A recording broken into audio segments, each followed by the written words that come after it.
An amount of rupees 10,000 is deposited in bank A for a certain number of years at simple interest of 5% per annum. ठीक है.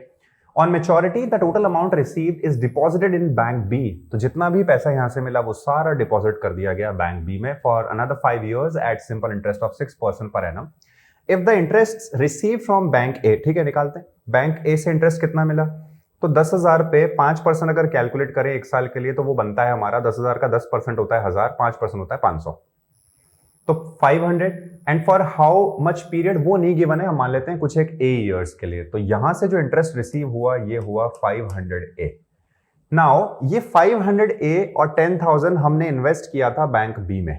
सो this is interest from A, interest from B भी हमें निकालना है. तो 10,000 plus 500 हमने invest किया bank B में 5 साल के लिए और 6% पे.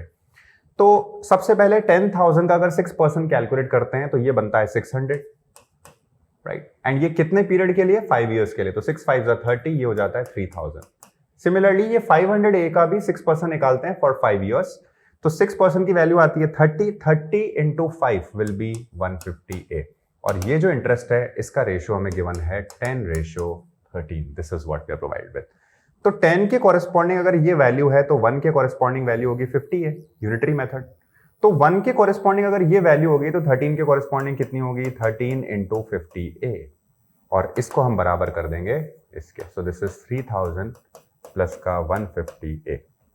सो ये बनता है 650 minus 150, that becomes 500 is equal to 3000. तो यहां से ए की वैल्यू आती है 6. क्वेश्चन पूछ रहा है investment period in years in bank A. Correct answer हो जाता है सी ऑप्शन.